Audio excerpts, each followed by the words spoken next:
معراج کی رات آپ آسمانوں کی سیر کو نہیں گئے. توجہ ہے بات کی طرف؟ آستانہ لیا چورا شریف، آستانہ لیا چورا شریف، آستانہ لیا چورا شریف. حق کی تصویر، حق کا راہی. حضرت محدث اعظم پاکستان علی رحمہ. کون محدث اعظم؟ کہ جب داتا گنج بخش علی حجویری آپ کے مزار کے بارے میں باتیں ہونے لگی، لوگ کہنے لگے کہ حضرت داتا صاحب کا مزار شریف ادھر موجود نہیں ہے جدھر آپ کی قبر ہے. کہنے لگے کہ جو موجودہ راوی کا کنڈا ہے، جو کنارہ ہے، ادھر داتا صاحب کی قبر موجود ہے، ادھر تو نہیں ہے. حضرت محدث اعظم نے اس وقت مسجد کے اسپیکر میں یہ اعلان کیا کہ لوگوں آ جاؤ. تم کہتے ہو داتا صاحب ادھر موجود نہیں ہے، سردار احمد تمہیں دکھاتا ہے کہ داتا صاحب ادھر موجود ہے. سبحان اللہ، سبحان اللہ. خیر وہ جھوٹے تھے، وہ سامنے نہیں آتے، بعد میں بات ہوتی ہے. آپ کے ایک ساتھی کہتے ہیں کہ حضرت آپ نے بہت بڑا دعویٰ کیا تھا، اگر وہ آپ کے مقابلے میں آ جاتے تو آپ ان کو کیا جواب دیتے؟ اگر وہ کہتے کہ ہمیں داتا صاحب دکھائیں، آپ کیا جواب دیتے؟ حضرت محدث اعظم مسکرا کے فرماتے ہیں کہ بیلیا مجھ کلے دے سر تے زور ڈال، مجھ کلے دے سر تے زور ڈال دی. ارے تمہیں یہ خبر تھی کہ محدث اعظم ویسے ہی اعلان کر رہے ہیں. مجھے داتا صاحب نے فرمایا تھا سردار احمد تم اعلان کرنا، داتا صاحب اپنی قبر سے باہر آ گئے. وہ حضرت محدث اعظم پاکستان فرماتے ہیں ایک مرید اب ایک محفل میں بیٹھا، باتیں ہونے لگی، فلسفی باتیں شروع ہو گئی. اب فلسفے والے کہتے ہیں کہ یہ 9 افلاک ہیں، ہم 7 کے قائل ہیں، 7 آسمان ہیں. وہ کہتے ہیں کہ سب سے اوپر یہ 9واں افلاک ہے، اس کے نیچے 8واں ہے، پھر 7واں ہے، پھر 5واں، پھر وہ چوتھا، پھر تیسرا، پھر دوسرا، پھر پہلا. اب پہلے کے نیچے وہ کہتے ہیں کہ ارد گرد ساری آگ ہے، اس کے نیچے سارا کا ساری ہوا ہے، پھر اندر پانی ہے، پھر مٹی ہے.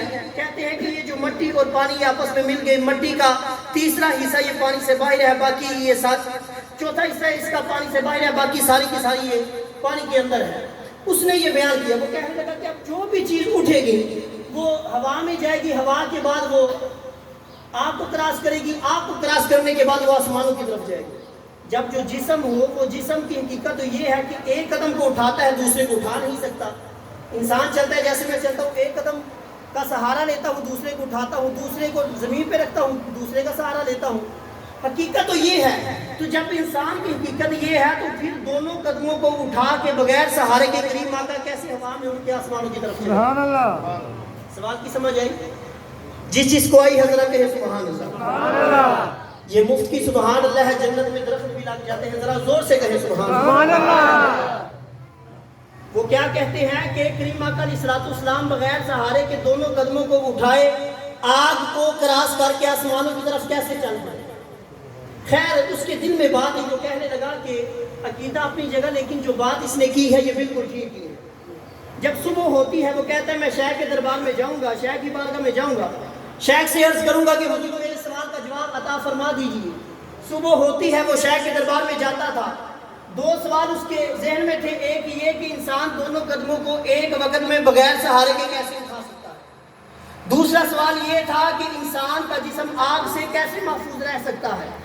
جب شیخ کے دربار میں جاتا ہے، بارگاہ میں جاتا ہے، دیکھتا کیا ہے کہ شیخ کا جو مکان ہے وہ ڈبل سٹوری ہے، شیخ اوپر والی منزل میں ہے، دروازے بھی بند تھے، کھڑکیاں بھی بند تھی. میں نے دروازے کو دستک دی، شیخ نے اوپر سے آواز لگائی، فرمایا کون؟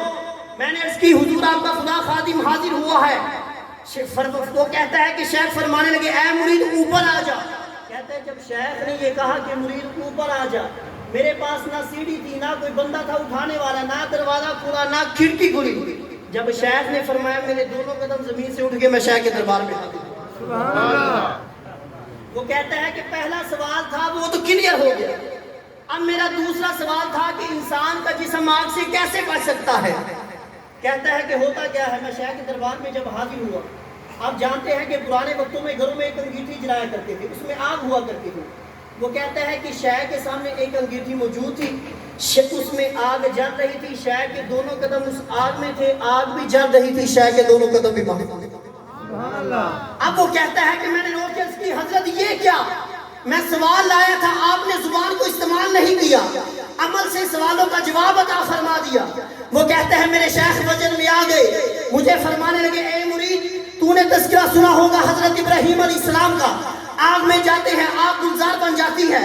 تو نے تذکرہ سنا ہوگا حضرت سلیمان علیہ السلام کا، اپنی چھڑی پتھر کے اوپر مارتے ہیں، اللہ رب العزت پتھر سے اونٹنی کو زندہ فرما دیتا ہے.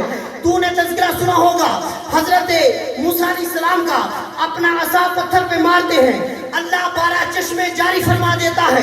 تو نے تذکرہ سنا ہوگا حضرت عیسیٰ علیہ السلام کا, مردے کے پاس کھڑے ہوتے ہیں, کم بِإِذْنِ اللہ فرماتے ہیں, اللہ مردے کو زندہ فرما دیتا ہے. ارے یہ سارے شانوں والے ہیں, لیکن جان لے یہ سارے پیچھے نماز پڑھنے والے ہیں. جب یہ شان ہے نمازیوں کی تو جو امام الانبیاء ہے اس کی شان کا عالم کیا ہوگا. وآخر دعوانا الحمدللہ رب العالمین.